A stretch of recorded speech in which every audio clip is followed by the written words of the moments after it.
Tantor Audio presents The Ministry of Guidance Invites You to Not Stay, An American Family in Iran, by Hooman Majd, narrated by Michael Kramer. The inhabitants of Tehran are invited to keep quiet. Attributed to Shah Riza Khan Pahlavi. If I sit in silence, I have sinned. Mohammad Mossadegh. Prologue. Hello. I didn't recognize the number of the incoming call on my cell phone, but it was from Washington, D.C., so I answered, standing on a deserted stretch of the waterfront in Greenpoint, Brooklyn, on a September day in 2010. Agaya Majd? Bale? I answered yes, in Farsi, since the caller was obviously Persian. I'm calling from the Iranian consulate, and I have a question about your application for your wife and child. Yes, I said. You were married, it seems, after your child was born, the lady said. My longtime girlfriend and I had had a son a few months prior, and we had finally gotten married in a civil ceremony a month before he was born. Realizing that in order to get them Iranian citizenship and passports we had to be married in an Islamic ceremony, even before the Islamic Revolution the only marriage Iran recognized was a religiously sanctioned one, we had done exactly that 3 months later at the Islamic Institute of New York, which shares a building with the Razi School, academic excellence in a distinctive Islamic environment, in Queens. My wife was instantly converted to Islam, Shia Islam, as required. The mullah had patiently explained then in Farsi, while begging me to translate, that converting didn't mean rejecting Christianity or Jesus Christ. It only meant that my wife was accepting Mohammed as the last in the line of the holy Abrahamic prophets. Yeah, whatever, let's do this. That was what my wife's expression had communicated from under a hastily improvised headscarf, consisting of our son's monkey-print blanket. I hadn't realized that scarves were mandatory, although I should have checked the Razi School website, where the uniform for girls is listed as navy overcoat, white scarf. Meanwhile, our son, now deprived of his blanket, screamed and farted in what sounded to me like pretty good harmony. How about Buddha? My wife wondered. She told me to tell the mullah she accepted him, too. I nodded and ignored her request.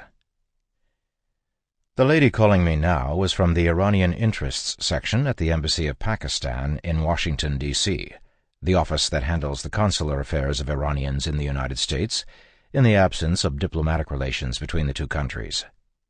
She was technically incorrect in identifying herself as from the consulate, since there is actually no such thing as an Iranian embassy or consulate on American soil. But it was a minor technicality. The Interests section was authorized to issue citizenship papers for Iranians born in the United States, and to issue passports to American wives of Iranian citizens, but not to American husbands of Iranian wives, or to children of those unions, who are not considered Iranian by virtue of marriage or birth to an Iranian woman. Well, I said, we were married before my son's birth, but if you mean our Islamic marriage— No, she interrupted me. It's no problem, really, but it seems you were married in 2010, and that was after— No, I said, my turn to interrupt. We were married a month before he was born. It's no problem, she repeated. But I mean, you were married after he was, conceived. She sounded embarrassed. Was he adopted? No, I replied, taken aback by the question. If he was adopted, we wouldn't have been identified as his birth parents on his birth certificate, would we? What I wanted to say to her was that it is, perhaps contrary to her beliefs, actually possible for a man and woman to have a child out of wedlock, that conception doesn't happen only if the man and woman are married. But I bit my tongue. I knew that in the Islamic Republic authorities have to maintain the appearance, at least, that men and women do not, perhaps even cannot, have sex before marriage. Just the appearance, mind you, for no one is that naive in Iran, not even employees of the Islamic State. Well, she said, it is possible to have you listed as the father if you adopted, But it's no problem. We just ask you to fax us a letter saying that your son is not adopted, and Tehran will be able to issue his birth certificate, and then we can issue a passport." It seems she still didn't believe that I was the biological father, perhaps not just because of the premarital sex that may have offended her sensibilities, but also because of my age, which she must have thought far too old. Iranians my age tend to be grandfathers. But there was another element at play, too. This passive-aggressive and very Persian behavior in social intercourse really meant that she wanted me to agree and declare to her and the Iranian bureaucratic world that my son was conceived out of wedlock. Gotcha! Getting citizenship papers for my family was actually much easier while we were still in the United States, or anywhere else outside Iran, than it would have been in Iran, and it had been something I was eager to do since I was confident that a time would come when I would want to visit Iran with my wife and son. My wife had expressed her desire to travel to Iran with me in the past when it was a practical impossibility. But now that we were married, her having an Iranian passport meant there would be no obstacles to her accompanying me on one of my trips, with our son, if we wanted, even a trip that came up at the very last minute, as had often happened for me before. Appearances aside, paperwork is something the Iranian bureaucracy, the single largest employer of Iranians, excels in, even in the age of paperless communication and record-keeping. "You know," one Iranian official at the interests section, a long-time resident of Washington, mentioned to me when I told him I was sending in my applications, "Tehran won't return the original American birth certificates of your son or your wife." When I expressed surprise and was a little hesitant to just hand over these precious documents to the Iranian government, never to be recovered, he said, "Well, America is not like Iran, is it? It's not like you have to jump through hoops to get a replacement birth certificate. You just ask for one in any U.S. state and they'll send it to you." I hadn't thought of it, but of course he was right. It's not that hard to get a birth certificate, a driver's license, or even a passport in America or Europe. It's not that hard to open a bank account, rent an apartment, register a child for school, or get a doctor's appointment if you can afford it or have insurance. I may be Iranian by birth, and I may have traveled there often enough, and I may have friends and relatives and connections there across the political spectrum, but I hadn't lived there as an adult and only barely as a child. I was aware, at second hand, of what living in Tehran entails, and understood Iranian bureaucracy. But if I ever wanted to live there myself, with a family no less, it was going to be another thing altogether. Doing anything concerning Iran is generally impossible, as a bureaucrat usually explains with a regretful shaking of the head and the occasional tut-tut. But with passports in hand, I realized, if we ever decided we did want to live there, whatever the reason, it would be a simple matter of buying airplane tickets. My wife, who comes from a small farming town in rural Wisconsin, was as eager to become an Iranian citizen and secure her son's dual citizenship as I was, which was why she had readily converted to Islam. Before we had a child, she had expressed interest in traveling with me to my country of birth, mainly out of curiosity.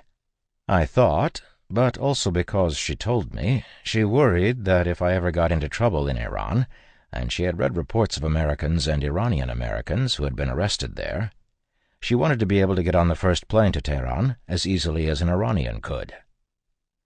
We had met years ago, and I would talk to her about Iran, well before I visited the country for the first time in adulthood, and she continually urged me to go there, to not let anything stand in the way of my reconnecting to the land of my birth.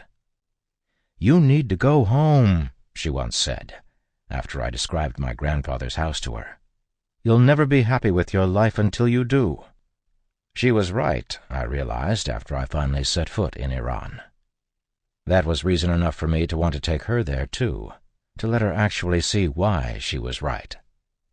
When it came to converting to Islam, she also understood well that for Iranians the appearance of belief is paramount, not belief itself.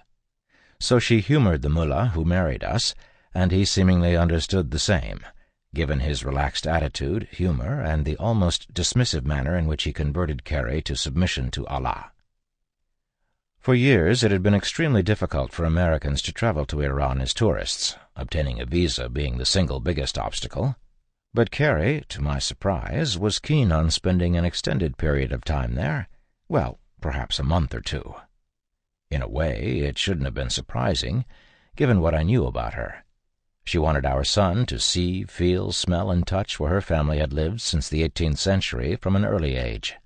We had taken him to Wisconsin and the family farm as an infant, and her sense of fair play, and her insistence that we all have a sense of our roots, made her want him to experience his father's birthplace too.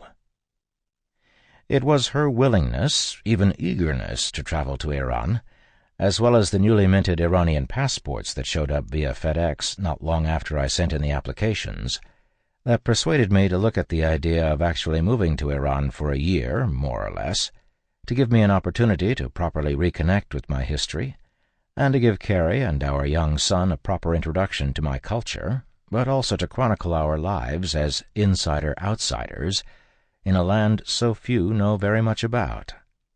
I imagined my story as one that could illustrate and illuminate the larger culture, not so much in the gee whiz, isn't this fascinating way that often prevails among memoirs of expatriates living abroad, or in the politicized form that most writing, even travel writing, on Iran has taken, but more as an account of what it is to be an Iranian in Iran. Of course, an Iranian who is also fully American, or at least that's how I and my friends imagine me to be. My wife warmed to the idea, even if it meant leaving her family, friends, and work behind, and she understood that the opportunity might never present itself again, especially now that we had a child who would, before we knew it, be in school and have a life that would be difficult to interrupt for any long period of time.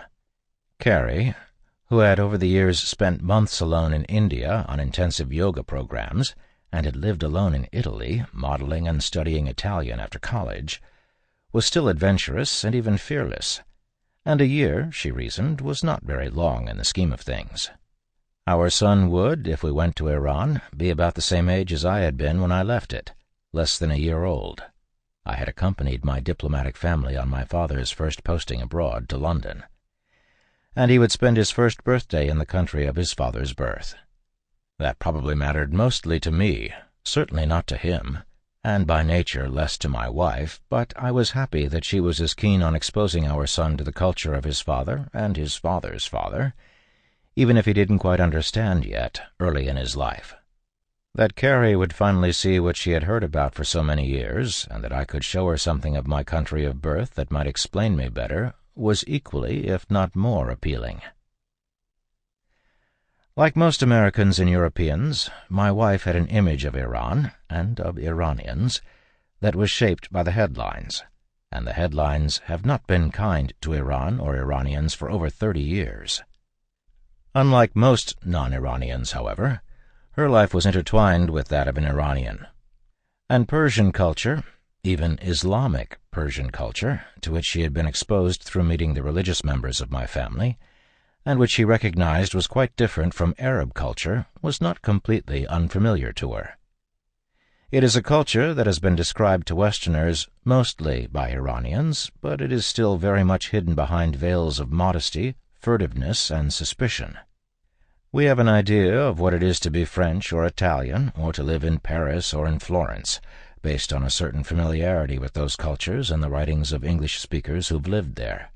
But we have little idea of what it is to be Persian, or what Iranian society is really like. The idea of trying to discover that, both for myself and for potential listeners, began to hold greater and greater appeal. You don't know how life can be shameful. Those are lyrics from a song, a piece of music in the classical Iranian form, written by playwright Bajani Mofid in the early 1970s, and recorded by many different artists over the years. The song, Dota Cheshme Siya Dari, You Have Two Black Eyes, can be searched today on Google in Finglish, the term Iranians use to signify Farsi words written in the Latin alphabet, and an important tool in the days before most computers came with Arabic fonts installed. I often think of the song when I'm thinking of Iran and Iranians, of what defines our behavior and our view of life. Unlike Western classical music, Iranian classical music coexists and is equally popular among all age groups with contemporary pop. I think of the song because it had struck a chord with Iranians well before the revolution. When I was a teenager, my father would listen to it while drinking his whiskey, and it continues to be relevant to Iranians today. But life is shameful? Yes. The idea that life in this world can be, or even is, shameful resonates with Iranians, a Shia people who, regardless of their piety or lack of it, are culturally programmed to imagine human behavior as ignoble as the Prophet's successor's murder of his offspring, and as ignoble as the tyranny they suffer no matter what leaders rule them. There's certainly an element of self-loathing to it, although not quite the self-loathing that Western psychology analyzes. The pizza delivery man in Tehran believes it, as does the pizza restaurant owner, and so does the customer ordering from the comfort of his high-rise apartment worth millions of dollars. Yes, dollars. The Iranian government officials who wanted to know if my son was adopted believe it, as does the mullah who married my wife and me in New York while sheepishly acknowledging the greatness but not the divinity of Jesus Christ. Living in Iran, I knew, would mean confronting that concept head-on, something few non-Iranians have done in recent times, and writing about Iranians and Iranian culture, even if only about one's own experiences, would mean understanding it.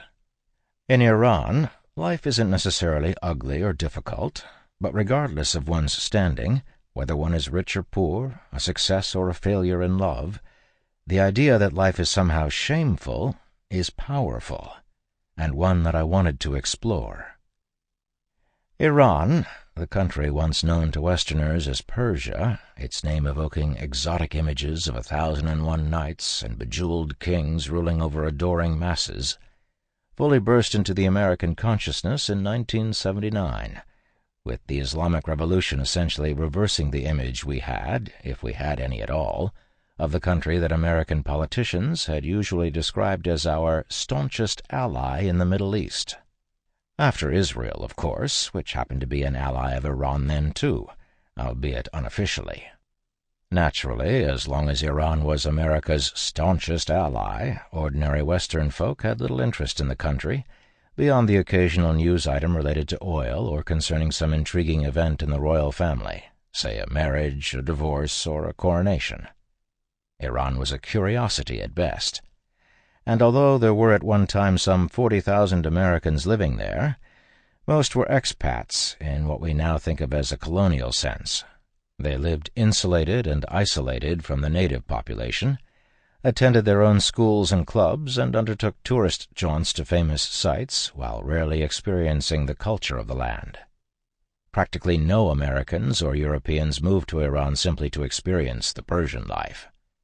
Although the Shah once proclaimed in his vainglory years that Tehran would soon become the Paris of the Middle East, Tehran of the 1970s was certainly not Paris of the 1920s, and Iran held no attraction for artists and intellectuals looking for inspiration away from home.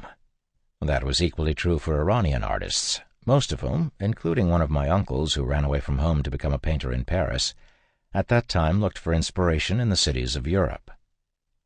The modernizing and Francophile Shah, Shah, of Iran, or as some Americans occasionally mistakenly wrote, the Shah, Shaw, of Iran, unintentionally ascribing to him perhaps the one talent, playwright, that he didn't claim, seemed to symbolize Iran, at least until the day he unceremoniously departed Tehran, and throngs of bearded men and chatter-clad women flocked to the streets to celebrate his departure, along with whatever dreams he had of a westernized Iran. When the revolution took hold and Ayatollah Khomeini became Iran's new de facto Shah, Shaw, unlike the Shah Shah he actually did compose, in his case poetry, Americans moved on. How interesting could Iran be, now that its rulers wore robes and turbans, sat on the floor, and ate dates and yogurt for lunch? As long as the oil flowed, another backward country regressing even further wasn't going to hold anyone's attention for very long, and the culture was seemingly irrelevant to Western civilization in the 20th century. Indeed, interest in Iran faded until the new Persian royalty and the masses of angry Iranians who worshipped them stormed the U.S. Embassy and took American diplomats hostage, in contravention of international law and all notions of international relations, to say nothing of civilized behavior or common decency. Iran was not only no longer the charmingly exotic East we once imagined it to be, it was an implacable enemy forever at odds with not just us, but the community of nations at large. Iran, Khomeini proclaimed, needn't recognize international law, since she hadn't been consulted on its various aspects. The impudence of the world's nations! Not only that, his declaration that America cannot do a damn thing about its hostages was proven true in the end, much to Americans' dismay, and the revolutionary government extended that ideal to anything America wanted to do vis-à-vis Iran. Khomeini's slogan is still emblazoned on the walls of the former U.S. Embassy in Tehran, more than 30 years later. If the nuclear issue and Iran's growing influence and power in the region, in Iraq and Afghanistan, for example, or even in Gaza, and beyond, in Africa and South America, are any indicators, Khomeini's wish is still coming true, much to the chagrin of President Obama, the sixth American president to have to deal with a worrisome Iran. 30-plus years. Years marked by indifference, enmity, accusations and recriminations, occasional flare-ups, and for the past few, deep disagreements over a nuclear program that appears to be leading inexorably to a nuclear-capable Iran at best, and a nuclear-armed Iran at worst. What's been happening in Iran in our absence?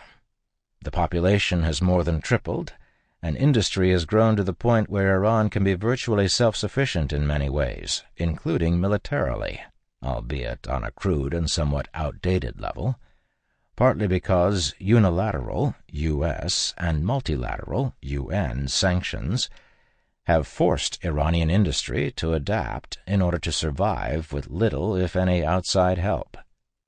Superhighways crisscross the country, dotted with technical schools and universities, and Iranians have the greatest rate of higher education as well as internet penetration in the region. Iranian artists sell their works at European and Persian Gulf cities' auctions for millions of dollars. Iranian cinema is the nouvelle vogue, and Iranian literature is slowly being recognized outside Farsi-speaking countries. Iranian cuisine is even making inroads in Western countries. "What's the best Persian rice cooker?" a waspy American customer asked the clerk at an international food store on Lexington Avenue in New York, not long after my experience with the Iranian interests section. I nosily volunteered a brand I own, whereupon he asked me, "Does it make good tahdig?" Crisped rice. We're certainly much more aware of Iran today than ever before, I've discovered. Just about every American and European can identify the country on a map, even if they cannot identify their own neighboring states and countries or principalities, and as awareness has increased, so, for many, has curiosity. Iran's cultural influence, political and otherwise, seems to be on the rise, certainly in places we worry about, such as Lebanon, Iraq, and Afghanistan. But can Iran, like China, and to some degree India, become an influential economic and military power? One whose culture, from food to literature, from art to spiritual values, permeates Western civilization the way Chinese and Indian culture do? Today, there are over 1 million Iranian Americans, and hundreds of thousands of Iranians in Europe and all over the Western world, and their influence, good and bad, admittedly, is already being felt. Iran hawks, both in the United States and Europe, as well as in Israel, certainly believe Iran can become a power to be reckoned with, and advocate confronting Iranian ambitions before it's too late. Others claim that Iran's power and influence, even its nuclear capability, are greatly exaggerated. But if Iran does achieve what it seems to be striving for, a reborn empire of sorts, and if it remains an independent Islamic force, allied with neither West nor East, as it declares on the walls of its foreign ministry, what will that mean? Almost certainly Iran, regardless of whether its future government is fairly elected or otherwise, will continue along the path it forged in the early days of the Islamic Revolution. That path, one of modernity fused with religion, with very mixed results, is unique in the world today, but in the minds of the country's leadership and of Iranians who believe at least half of its story, this path is the only one that can guarantee progress for Iranians. The Islamic Republic has raised the literacy rate to over 90%, educates far more women than men in its universities, and has made great strides in medicine, science, and the arts, all while insisting on a veneer of Shia Islam. A veneer? Yes, but not always a false front. Former President Mohammad Khatami, who served 2 terms from 1997 to 2005, once said in a speech, at a time when he was under fire from progressives for not bringing about change fast enough, President Obama might relate, that in Iran, democracy would come about only if it were Islamic. Otherwise, the country would be a dictatorship, much like its neighbors. Perhaps he was right. Or maybe over time Iran will become a democracy stripped of its religious veneer. Either way, Iran today is still mostly in the dark, much as China was until the 1990s, both in terms of opening up to the West and in terms of Western understanding of its culture. But Iranians are prepared to turn the lights back on at a moment's notice. Until then, I hope that this book, Born in Iran, might cast some light on their still clouded story. 1. A Taste of Things to Come. At a few minutes before midnight on January 13th, 2011, I strolled off a Lufthansa plane and into the one terminal of Tehran's Imam Khomeini International Airport. The place was familiar enough to me, since it had finally opened to European airlines in 2008, after years of delays. At one point it had been shut down and then taken over by the Revolutionary Guards, the military force answerable exclusively to the supreme leader, Ayatollah Ali Khamenei, the ultimate authority in Iran. I was accompanying correspondent Richard Engel and an NBC News crew who had short-term entry visas to interview Iran's chief nuclear negotiator, Saeed Jalili, the following morning. Or, this being Iran, the day after that, or whatever day his office decided would be appropriate. I had been to Iran many times in the previous few years, as a journalist on assignment for U.S. magazines, as a writer researching for my books, and as a consultant to and sometime interviewee on various NBC News programs. As the next morning was a Friday, the Muslim Sabbath, I had told Richard to expect at least a one-day postponement. Richard, his 2 cameramen, and I stood in line at immigration, the Americans in the foreigners' line, and I, with my Iranian passport, in the much longer line for nationals. Iran is probably the only country in the world where the lines at immigration are much longer for citizens than for foreigners. Just as airplanes flying to Tehran, no matter their place of origin, are mostly filled with Iranians who are less put off by the thought of traveling to the strict Islamic Republic than most Westerners are. As expected, the NBC crew was whisked off for further processing. All Americans are subject to fingerprinting in the same way Iranians are at American ports of entry. And I expected to have a long-waited baggage claim while my colleagues were being slowly and methodically, in a purposefully drawn-out procedure, checked over. Even when Iranian immigration officials have nothing further to do, after they've done every procedure and cleared Americans to enter, they seem to hold them back a little longer, making me wonder if they are basing the timing on the latest information about how long it takes Iranian citizens to get through U.S. immigration at busy airports. When it was my turn to approach the immigration officer, I handed my passport to him. He nonchalantly scanned and closed it, then got up from his chair and told me to wait 1 minute. Sample complete. Ready to continue?